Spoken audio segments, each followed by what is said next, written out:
Hello दोस्तों, welcome to my channel science educator Gyan में आपका स्वागत है। जैसा कि तबीयत ख़राब हो जाने के कारण बीच में कुछ वीडियो नहीं आ पाए थे, लेकिन आज फिर मैं केमिस्ट्री का सेकंड चैप्टर लेके आया जिसका नाम क्या है, बिलियन। तो चलिए हम आज पढ़ते हैं। हाँ, यही बोलूँगा कि और जो वीडियो में नए हैं तो पहले सब्सक्राइब कर दीजिए, जितना से अधिक हो सके शेयर कीजिए, लाइक कीजिए, कमेंट कीजिए। तो चलिए बात करते हैं आज बिलियन का। बिलियन एक्चुअली होता क्या है? बिलियन, देखिए बिलियन का है, किसी भी चीज़ को हम बिलियन कह सकते हैं। और दो या दो से अधिक पदार्थों का समांगी मिश्रण होगा तो क्या कहलाएगा? बिलियन कहलाएगा। ठीक है, दो या दो से अधिक पदार्थ, क्योंकि एक बिलियन एक पदार्थ तो मिलेगा नहीं, इसलिए दो बिलियन चाहिए, दो पदार्थ चाहिए। चाहे दो, ये लिखा है दो या दो से अधिक पदार्थों के समांगी मिश्रण को क्या कहते हैं? बिलियन कहते हैं। ठीक है, सिंपल बिलियन का बात यही है। बिलियन जिसको इंग्लिश में आप लोग सॉल्यूशन बोलते हैं। देखिए ये सबसे मोस्ट इंपॉर्टेंट चैप्टर है, 12th क्लास का केमिस्ट्री का सेकंड चैप्टर है। फर्स्ट चैप्टर का वीडियो आप लोग देख लिए होंगे, पहले वीडियो आ चुका है। और यदि नहीं देखे हैं तो सर्च करके आप जा सकते हैं, या मैं डिस्क्रिप्शन में इसका लिंक डाल दूंगा। तो चलिए वीडियो ज़्यादा लेट नहीं करते हैं, बस इतना ज़रूर कहूँगा कि वीडियो में नए हैं और चैनल पे नए आए हैं तो सब्सक्राइब कर दीजिए। और चलिए वीडियो स्टार्ट करते हैं। अब पहला बात करते हैं सॉल्यूशन। बिलियन क्या है? तो बिलियन को इंग्लिश में सॉल्यूशन कहा जाता है। दो या दो से अधिक पदार्थों के मिश्रण को, समांगी मिश्रण को क्या कहा जाएगा? बिलियन कहा जाएगा। चलिए ठीक। अब बिलियन होता क्या है? बिलियन तो बेसिकली दो पदार्थों से बना हुआ है, जिसमें एक को क्या कहा जाता है? विलेय कहा जाता है, दूसरे को क्या कहा जाता है? विलायक कहा जाता है। एक क्या कहलाएगा? विलेय कहलाएगा, दूसरा क्या कहलाएगा? विलायक कहलाएगा। ठीक है, अब समाज करते हैं विलेय क्या। विलेय क्या होता है? बिलियन में जिसकी मात्रा कम होगी, कोई भी बिलियन रखा हुआ है उसमें जिसकी मात्रा कम होगी वो क्या कहलाएगा? विलेय कहलाएगा। और जिसकी मात्रा अधिक होगी वो क्या कहलाएगा? विलायक कहलाएगा। ठीक है, जैसे कि हम इस चीज़ को समझते हैं, मान लीजिए पानी और शरबत लेते हैं। पानी चीनी का हम घोल ले लिए हैं, ये पानी है, इसमें कुछ कण चीनी के रख रहे हैं, ये आपका पानी लिख दे रहे हैं। और ये जो आपका है, जो छोटे छोटे आपको पार्टिकल दिख रहे हैं, ये क्या है? चीनी है। तो सिंपल सा बात है, आप लोग भी जानते हैं कि जब शरबत हम बनाते हैं तो क्या होता है? पानी की मात्रा अधिक होती है और चीनी की मात्रा क्या होती है? कम होती है। ठीक है, ऐसा थोड़ी है कि पानी जितना रहता है उससे अधिक चीनी डालते हैं, और जो उससे अधिक चीनी डाल देंगे तो चीनी क्या हो जाएगा? विलायक। जिसकी मात्रा अधिक, ये बस समझना है, बिलियन में जिसकी मात्रा अधिक होगी वो क्या कहलाएगा? विलायक कहलाएगा। और जिसकी मात्रा कम होगी वो क्या कहेगा? विलेय कहलाएगा। तो आपका पानी क्या हो जाएगा बाबू? तो विलायक हो जाएगा, और चीनी क्या हो जाएगी? विलेय। तो यही लिखा हुआ है विलेय के लिए। बिलियन में जिसकी मात्रा कम है, ये देखिए यहाँ पे क्या लिखा हुआ है? कम। जिसकी मात्रा कम होती है वो क्या कहलाता है? विलेय कहलाता है। और जिसे मैं चीनी, और विलायक में क्या होता है? विलेय में जिसकी मात्रा अधिक होती है वो क्या कहलाता है? देखिए आप अधिक की बात करते हैं, विलायक में जिसकी मात्रा अधिक होती है वो क्या कहलाता है?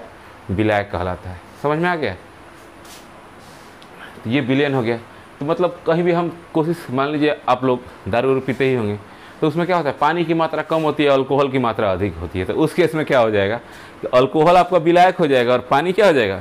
विलेय हो जाएगा। ठीक है, जैसे यहाँ पे चाशनी भी बनाते हुए देखें, जलेबी छानते हुए देखें है ना, वहाँ चाशनी में क्या होता है? चीनी की मात्रा अधिक हो जाती है और पानी की मात्रा क्या होती है?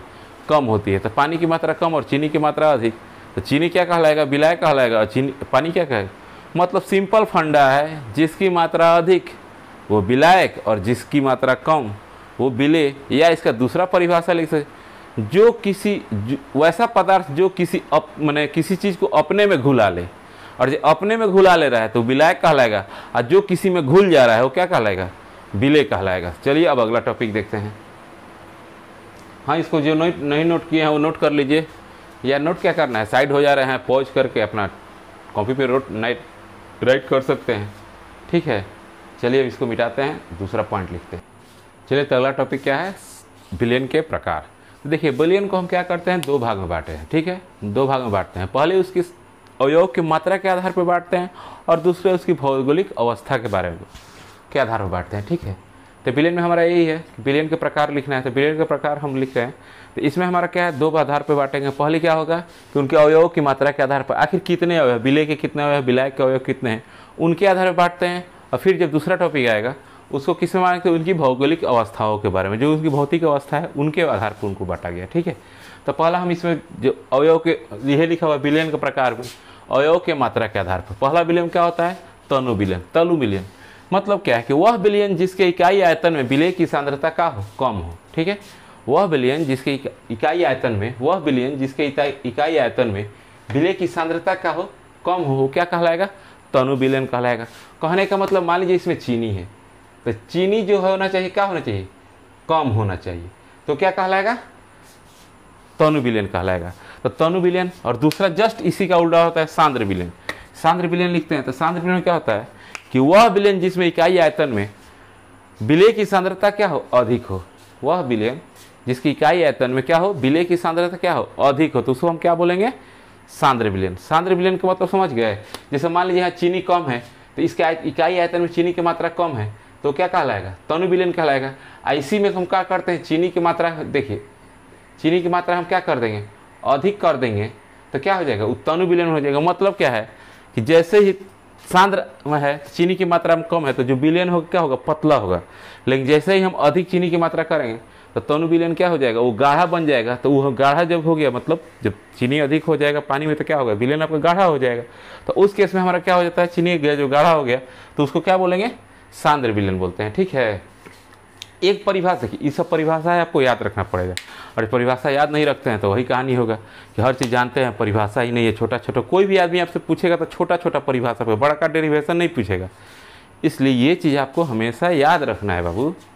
ठीक है, तो पहला तो याद हो गया आपको कि जिसमें सांद्रता कम होगी वो क्या कहलाएगा, तनु विलयन कहलाएगा। जिसमें विलय की सांद्रता अधिक होगी, घुलना तो विलय को है, किस में घुलना है, तो विलायक में घूमना है। अच्छा, विलायक में विलय घुल गया तो विलयन तो बन ही गया। कहा गया है विलयन का परिभाषा वही ना, दो या दो से अधिक समांगी मिश्रण को क्या कहता है, विलयन कहा जाता है। अब विलय, हमारा विलय की सांद्रता अधिक कम हो गई तो तनु विलयन। सांद्र विलयन की समय विलय की सांद्रता क्या होगी, अधिक हो गई, तो क्या कहलाएगा, सांद्र विलयन। अब तीसरा टॉपिक क्या है, संतृप्त विलयन। संतृप्त विलयन में यही कहा गया है कि वह विलयन जिसमें विलय की अधिकतम संभव मात्रा घुली हो, संतृप्त विलयन कहलाता है। मैंने जो विलय है उसका अधिकतम से अधिकतम संभव मात्रा और किसी विलयन में घुली हुई है, वो क्या कहलाएगा, संतृप्त कहलाएगा। और दूसरा क्या कहेगा, असंतृप्त। वह विलयन जिसमें विलय की मात्रा संतृप्त विलयन से कम हो, ये चीज़ याद रखिएगा। संतृप्त में क्या होता है, अधिकतम से अधिकतम संभव मात्रा घुली हुई है। संतृप्त विलयन में यही ना कहा गया है कि संभव मात्रा क्या हो, अधिकतम घुली है, अधिक विलय की अधिकतम संभव मात्रा घुली है, उसे क्या कहेंगे बाबू, तो संतृप्त विलयन कहेंगे। और दूसरा जस्ट इसी का अपोजिट है, असंतृप्त विलयन। तो असंतृप्त विलयन में क्या होता है कि वह विलयन जिसमें विलय की मात्रा संतृप्त विलयन से, ये कंडीशन है यहाँ पे, वह विलयन जिसमें विलय की मात्रा संतृप्त विलयन से क्या हो, कम घुली हो, उसे क्या कहेंगे, तो असंतृप्त विलयन कहेंगे। ये चौथा टॉपिक हो गया। अब बात करते हैं, चलिए तो पांचवा टॉपिक क्या है, पांचवा टॉपिक है आपका अति संतृप्त विलयन। ये क्या कहता है, ये भी एक टॉपिक है ना जी। तो जो लास्ट टॉपिक था अति संतृप्त विलयन। चलिए, स्थिर ताप पर जब विलयन की मात्रा संतृप्त विलयन से अधिक घुली हो, ये एक कंडीशन इसमें। उसमें क्या था, संतृप्त विलयन से कम हो, जिसको क्या कहते हैं, असंतृप्त कहते हैं। इसमें क्या कह रहा है, स्थिर ताप पर जब विलयन की मात्रा संतृप्त विलयन से अधिक हो जाती है तो क्या कहलाता है, अति संतृप्त विलयन कहलाता है। जैसे मान लीजिए कोई ये विलयन रखा हुआ है जिसमें विलय की जो मात्रा है, विलय की मात्रा है किससे अधिक हो जाए, संतृप्त से अधिक हो जाए, तो क्या कहलाएगा, स्थिर, क्या कहलाएगा, अति संतृप्त विलयन कहलाएगा। तो ये तो आपको थे अवयव के आधार पर, विलय की मात्रा के आधार पर विलयन। 5 टाइप हो गया। पहला क्या हो गया, पहला आप लोग याद कीजिए, पहला क्या था, तनु विलयन। तनु विलयन में क्या था कि विलय की मात्रा क्या थी, कम थी। उसके बाद क्या था, सांद्र विलयन, विलय की सांद्रता की मात्रा कम थी, तो क्या क्या, तनु विलयन कहलाया। दूसरा में क्या था, सांद्र विलयन, जिसमें क्या थी, सांद्रता अधिक हो गई। तीसरा क्या था, संतृप्त विलयन। चौथा क्या था, असंतृप्त विलयन। और पांचवा ये लास्ट क्या था, अति संतृप्त विलयन। ये 5 टॉपिक कवर हो गए आपके, नोट कर लीजिए। कुछ नहीं करना है, पॉज कीजिए वीडियो, हम अपने आप हट जाते हैं। पॉज कर लीजिए वीडियो, देखिए पढ़ना तो आप ही को है, और ऐसे भी हम लोग को तैयारी करना है 2022 की, आने वाला एग्ज़ाम है। ये मत सोचिए कोरोना है तो एग्ज़ाम नहीं है, कोरोना हो गया कुछ भी, एग्ज़ाम तो होगा ही। सरकार पढ़ाई नहीं करवाएगी वो अलग बात है, लेकिन एग्ज़ाम ज़रूर लेगी, क्योंकि आपको डिग्री देना है। और आप लोग सोचते हैं एग्ज़ाम हमेशा देना चाहिए, एग्ज़ाम देने से क्या होता है, प्रैक्टिस होता है। लेकिन प्रैक्टिस का एग्ज़ाम नहीं, ये फाइनल एग्ज़ाम है, जब दीजिएगा सीधे रिजल्ट घोषित होगा, फर्स्ट सेकंड थर्ड। लेकिन हमको क्या चाहिए, इस बार तैयारी कराना है तो 450 से कम रहेगा तो काम नहीं ना चलेगा। तो कोशिश कीजिए कम से कम 85-90% नंबर चाहिए, मिनिमम 85 और मैक्सिमम 90 से ऊपर जितना जाना जा सकते हैं। ठीक है बाबू।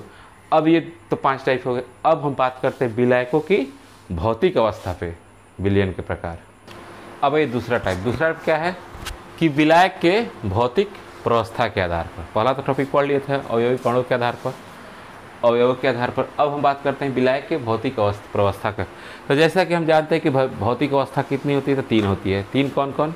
ठोस, द्रव और गैस, ये 3 होती है भौतिक अवस्था।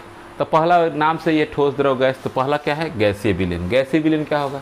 ये क्या है? विलायक है। एक चीज़ याद रखिए, कैसे? विलायकों के भौतिक अवस्था। तो वह विलयन जिसमें विलायक क्या हो? गैस अवस्था में हो, वह विलयन जिसमें विलायक का हो गैस अवस्था में, वो क्या कहलाएगा? गैसीय विलयन कहलाएगा। सेम नाम है द्रव विलयन का। तो द्रव विलयन क्या हो कि वह विलयन जिसका विलायक क्या हो? द्रवित अवस्था में हो, क्या कहलाएगा? द्रव विलयन कहलाएगा। और लास्ट आता है ठोस विलयन। तो ठोस विलयन में वही चीज़ आप कह सकते हैं कि यदि किसी ठोस, द्रव, गैस का आणविक जो कण होते हैं किसी दूसरे ठोस से प्रक्षिप्त हो, सिंपल वही है जिसका विलायक क्या हो? ठोस हो, वो क्या कहलाएंगे? ठोस विलयन कहलाएंगे। सिंपल परिभाषा याद रखिए हमारा जो भी था इसमें।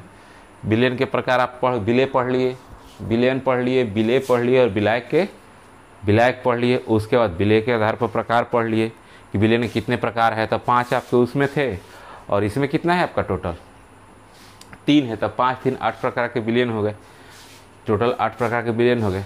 अब हम जब टॉपिक पढ़ेंगे तो अगला टॉपिक नेक्स्ट वीडियो में करेंगे। तो आज इतना ही काफ़ी है, इसको याद कीजिए। छोटा छोटा परिभाषा है, मन लगा के पढ़िए।